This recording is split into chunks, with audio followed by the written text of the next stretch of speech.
دیکھیے بسم اللہ الرحمن الرحیم، یہ امام ترمذی کی جو عادت ہے اس پر گفتگو ہو گئی ہے۔ اب یہاں سے یہ بات کہنا چاہ رہے ہیں کہ خبر صحیح یعنی حدیث صحیح سے احکام میں استنباط ہوتا ہے، یعنی احکام مستنبط ہوتے ہیں۔ اس پر سارے لوگوں کا اجماع ہے۔ ہمارے یہاں دو چیز ہیں، بلکہ تین کہہ لیجیے، ایک اعتقاد، دوسرا احکام اور تیسرا فضائل۔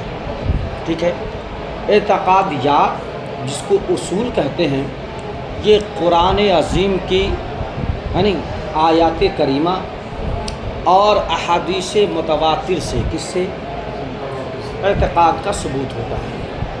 اصولیات، اصول دین جتنے ہیں ان سب کا، اعتقاد دین اور اعتقاد اسلام جتنے ہیں ان سب کا استنباط قرآن عظیم اور پھر احادیث متواتر سے۔ ایک ہے اعمال، تو اعمال یعنی احکام، یہ حدیث متواتر، آیات کریمہ اور پھر حدیث صحیح سے، کس سے؟ اور ایک ہے فضائل۔ یہ کیا ہے؟ فضائل۔ تو فضائل میں کم سے کم ضعیف حدیث چاہیے، کم سے کم حدیث ضعیف چاہیے۔ ٹھیک ہے، یہاں پر وہی بات کر رہے ہیں، یہ خلاصہ ہوا آپ کے اس فصل کا۔ ٹھیک ہے، فصل الاحتجاج فی الاحکام بالخبر الصحیح مجمع علیہ ہے۔ مجمع علیہ کا مطلب ہوا اتفاق، اجتماع۔ ٹھیک ہے،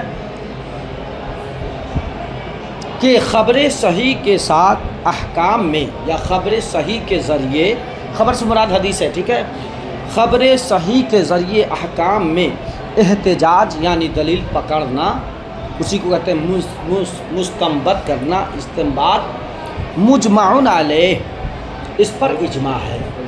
کیا ہے؟ کہ احکام میں خبر صحیح چاہیے۔ احکام میں کیا چاہیے؟ خبر صحیح۔ وَكَذَلِكَ بِالْحَسَنِ لِذَاتِهِ عِنْدَ عَامَّةِ الْعُلَمَاء، اور ایسے ہی حسن لذات ہی چاہیے۔ کیا چاہیے؟ لغیر ہی نہیں، لذات ہی چاہیے۔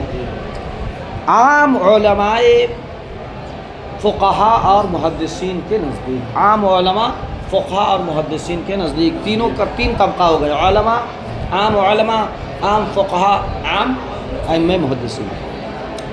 وَهُوَ مُلْحَقٌ بِالصَّحِيحِ فِي بَابِ الْاحْتِجَاج، اور دلیل پکڑنے کے باب میں وہ یعنی حسن لذات ہی ملحق ہے صحیح حدیث کے ساتھ۔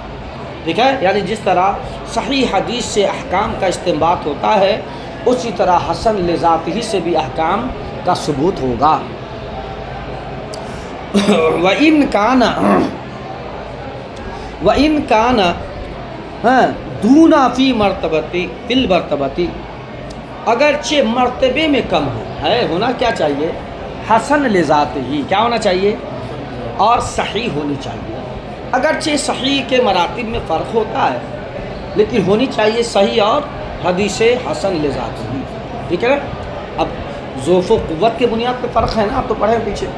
ٹھیک ہے نا، کوئی بہت اعلیٰ کوالٹی کے عادل ہوتے ہیں، کچھ اس سے تھوڑا کم ہوتے ہیں، تو فرق ہو مراتب میں کوئی مسئلہ نہیں ہے، لیکن کیا ہو کہ صحیح حدیث ہو یا حسن لذات ہی ہو۔ ٹھیک ہے،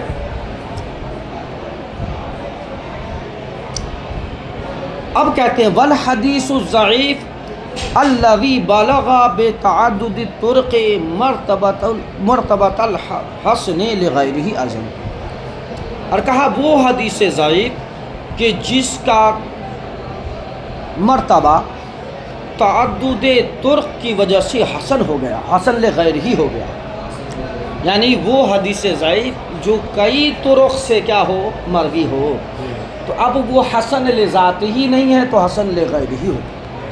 اور آپ پیچھے قاعدہ پڑھ چکے ہیں کہ ضعیف حدیث ہے اور تعدد طرق سے اس کی قوت آ جائے، اس میں قوت آ جائے، مضبوطی آ جائے، تو وہ حسن لغیرہ ہی ہو جاتی ہے۔ تو حسن لغیرہ ہی جو ایسی حدیث ضعیف ہے جو حسن لغیر ہی کے ساتھ ملحق ہے تو اس سے بھی احکام کا ثبوت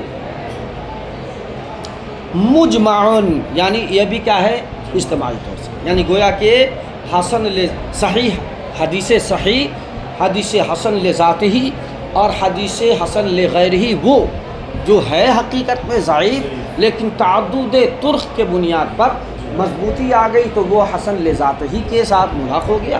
ان تینوں سے احکام کا استنباط ہوگا۔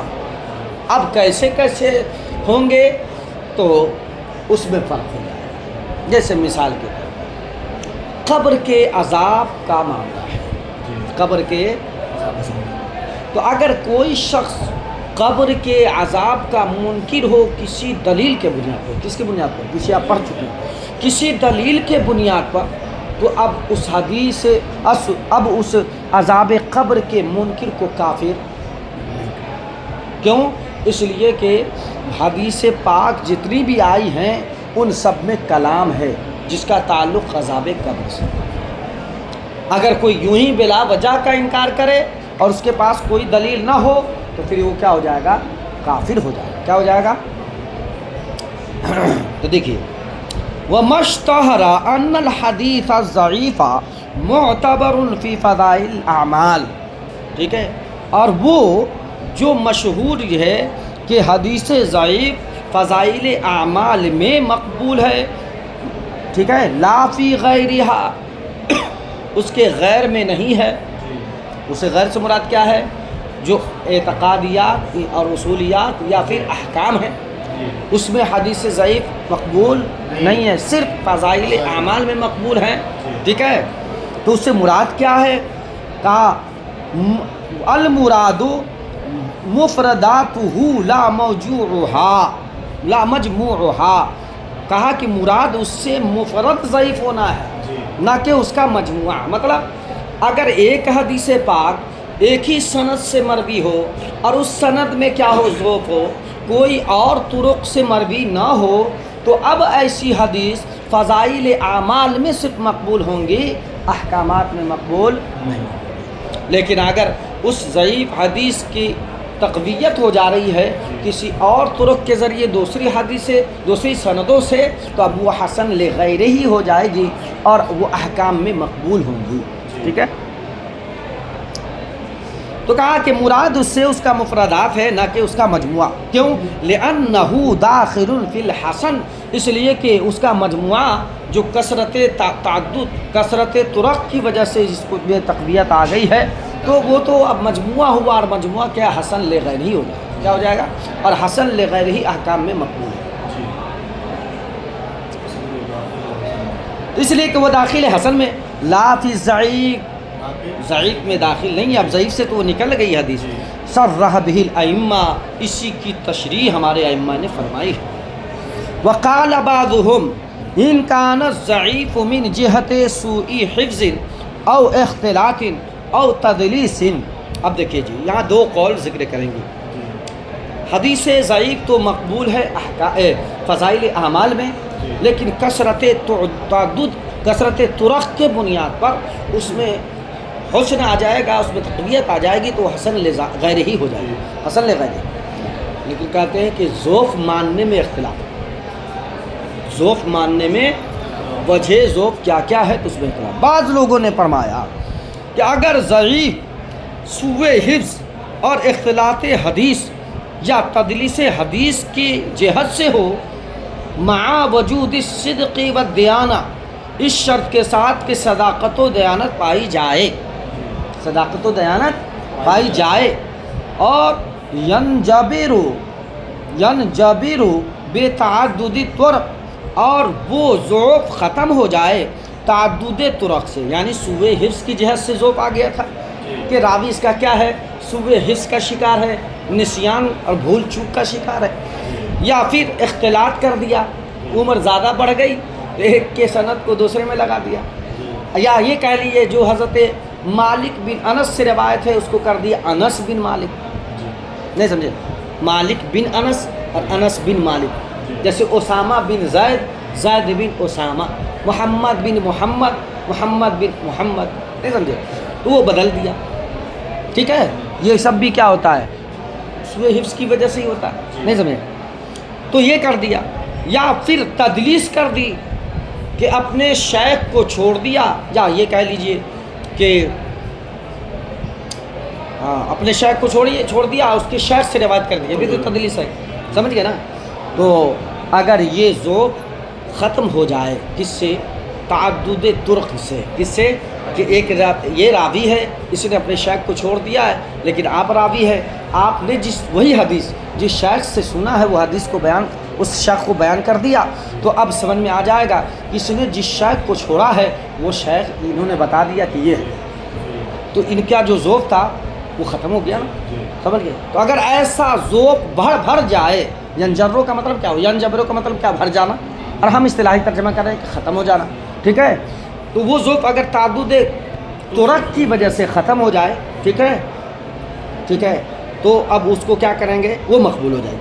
وَإِنْ كَانَ مِنْ جِهَةِ اتِّهَامِ الْكِبْزِ أَوِ الشُّذُوذِ أَوْ فُحْشِ الْخَطَاءِ لَا يَنْجَبِرُ بِتَعَدُّدِ الطُّرَقِ۔ دیکھ لو جی، یہاں پر جو ہے او فحش ہے نا، اس کے بعد خطا ہے، اس کو لکھ لیجئے گا، ٹھیک ہے؟ او فحش الخطا، یا اگر وہ ذوف ہو اتہام کذب کی جہت سے، یا شذوذ کی جہت سے، یا خطا میں فحش واضح خطا کے فحش خطا کے جیسے، لا ینجبر بتعدد طرق، تو وہ تعدد طرق سے ختم نہیں ہوگا۔ والحدیث محکوم علیہ بالذوق، تو یہ وہی حدیث ہے جس پر ذوق کا حکم لگایا گیا ہے۔ ومعمول به فی فضائل الاعمال، اور یہ وہی حدیث ہے جو اعمال کے فضائل میں معتبر ہوں گے، نہیں سمجھے؟ یعنی کہنے کا مطلب کہ دو کیٹیگری ہو گئے، پہلی جماعت کہہ رہی ہے کہ ذوق اگر سوء حفظ و دیگر کی بنیاد پر ہو اور صداقت و عدالت پائی جائے تو ایسی صورت میں وہ حدیث کیا ہے؟ ضعیف مقبول ہے، کیوں؟ اس لیے کہ تعدد طرق کی وجہ سے اس میں جو ذوق ہے وہ ختم ہو گیا۔ دوسری جماعت کہہ رہی نہیں، اگر کذب، شذوذ اور فحش خطا کی بنیاد پہ ہو تو اب یہ تعدد طرق کی وجہ سے بھی بھرپائی نہیں ہو رہی ہے، تو اب یہ وہی حدیث ضعیف ہے جس پر حکم لگایا گیا، یعنی جو فضائل اعمال میں معتبر ہے۔ وعلی مثل ھذا ینبغی، اور اس حدیث ضعیف کے مثل پر مناسب ہے کہ محمول کیا جائے اس کو ما قیلا، کہ جو کہا گیا ہے کہ انا لحوق الضعیف بضعیف لا یفید قوتاً، کہ ضعیف کا ضعیف کے ساتھ لحوق یہ قوت کا فائدہ نہیں دے۔ مثال کے طور پر آپ بھی وہ ہیں جو متہم بالکذب ہیں، اور آپ نے ایک حدیث روایت کی ہے، یہ بھی وہی ہے جو متہم بالکذب ہے، یا پھر دوسری صفت وجہ پائی جائے، مان لیجیے شذوذ ہے، شاذ ہے، یعنی یا پھر یہ کہ فحش خطا ہے، تو اب ہے تو دونوں ضعیف حدیث، اور دونوں میں کیا ہے؟ کسی میں جو ہے اتہام بالکذب ہے یا کسی میں فحش خطا ہے، تو ایک دوسرے کی بھرپائی تھوڑی کر دیں گے، نہیں کرے گا نا، چونکہ ہے تو دونوں ضعیف۔ یا مان لیجئے کہ آپ بھی جو ہے تدلیس کر رہے ہیں، یہ بھی تدلیس کر رہے ہیں، اور حدیث کا متن ایک ہی ہے، مثال کے طور پر انما الاعمال بالنیات، یہ بھی روایت کر رہے ہیں تدلیس کے ساتھ، آپ بھی روایت کر رہے تھے، تو اب مان لیجئے دو حدیث ضعیف آ گئی، تو دو حدیث ضعیف ہے دو سند کے اعتبار سے، لیکن ہے تو ایک ہی متن نا، تو اب ایک دوسرے کی بھرپائی نہیں ہو پائے گی۔ کہا یہ حدیث ضعیف مراد ہے کہ جہاں فضائل اعمال میں معتبر ہے، رہا وہ کہ جہاں سوء حفظ ہو یا اس جیسی چیزیں ہوں تو وہاں پر کثرت طرق کے بنیاد پر اگر ذوق ختم ہو جائے تو اب وہ کیا ہے؟ حدیث حسن لغیر ہی کے حکم ہے اور باب احکام میں مقبول ہے، ٹھیک ہے؟ تو اسی کو کہا کہ یہی اسی حدیث ضعیف کے مثل پر معمول کرنا، اس کو جو کہا گیا ہے کہ ضعیف کا ذوق ضعیف کے ذریعے جو ہے قوی نہیں ہوتی ہے، بلکہ قوت کا فائدہ نہیں دے، کوئی فائدہ نہیں ہے، دو طرح کے آ گئے، دونوں میں کیا ہے؟ وہی چیز ہے۔ ہاں یہ ہوتا کہ یہ تھوڑے مضبوط ہوتے، چلیے سوء حفظ کے شکار ہے مان لیجئے، لیکن آپ جو ہے کیا کر رہے ہیں؟ متہم بالکذب ہے، تو تھوڑا معاملہ بیٹھ سکتا تھا، لیکن دونوں چیز سیم ہے، تو اب کتنی اس طرح حدیث آ جائے، ایک دوسرے کو تقویت نہیں دے گی۔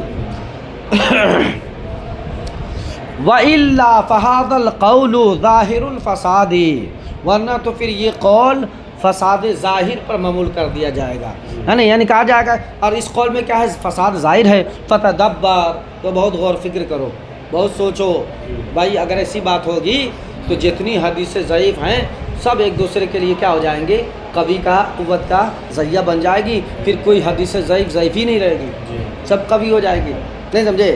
تو کہا نہیں، مسئلہ یہ ہے کہ اعمال کے باب میں، احکام کے باب میں، اعمال کے باب میں حدیث ضعیف معتبر نہیں ہے. ہاں وہ حدیث ضعیف جو کثرت طرق کے بنیاد پر، سند کے بنیاد پر قوی ہو جائے تو پھر وہ حسن غیرہ کے حکم میں ہے، وہاں جو ہے احکام میں معتبر ہوں گے. رہا فضائل اعمال میں، جیسے کہ ایک نماز پڑھو تو 70,000 کا ثواب ملے گا، یہ فضائل اعمال ہوئے. ٹھیک ہے. جیسے حج میں، حج کرو گے تو حج مقبول کا ثواب، ماں باپ کی خدمت کرو گے تو حج مقبول کا ثواب ملے گا. یہ سب کیا ہے؟ فضائل اعمال، اعمال کی فضیلت ہیں. ٹھیک ہے نا. جیسے کہ کعبۃ اللہ شریف میں جو نماز ادا کرے گا تو 1,00,000 نماز کا ثواب ہے، اور مدینہ شریف مسجد نبی میں جو نماز ادا کرے گا 50,000 نماز کا ثواب ہے. تو اس سب چیز میں حدیث ضعیف مقبول ہے. ٹھیک ہے. یہ ائمہ محدثین کا یہ قاعدہ ہے، لیکن آج کے وہابیہ اسے بھی مانتے نہیں ہیں، اور شیخ محقق کو بہت دلیل میں پیش کرتے ہیں آج کے غیر مقلد. لیکن شیخ محقق نے جو اپنا بھی موقف اور سارے علماء محدثین کا موقف بیان کیا ہے کہ حدیث ضعیف فضائل اعمال میں کیا ہے؟ مقبول ہیں. جب اعمال کے فضائل میں مقبول ہیں تو ابو بکر کی فضیلت میں کیوں نہیں مقبول ہوگی؟ عمر کی فضیلت میں کیوں نہیں مقبول ہوگی؟ یعنی احکام اعمال کے فضائل میں جب مقبول ہے تو پھر زوات کے فضائل میں کیوں نہیں مقبول ہوگی؟ بات سمجھو نا. تو ہم جب بیان کرتے ہیں تو لوگ کہتے ہیں جی یہ حدیث تو ضعیف ہے. ہم کہ بیوقوف، ضعیف ہے تو ہم تو احکام بیان نہیں کر رہے ہیں، ہم تو اعمال کے فضائل بیان کر رہے ہیں. اور ہم اب جب کسی بزرگ کی تعریف کرتے ہیں یا کسی صحابہ کی تو کہتے ہیں جی حدیث تو ضعیف ہے، مقبول نہیں ہے نہیں. بولے نہیں، یہ نہ تو اعمال کی فضیلت ہے نہ تو احکام کی فضیلت ہے، یہ تو زوات کی فضیلت ہے. اس میں تو ہر عالم نے کہہ دیا ہے کیا ہے؟ مقبول ہے.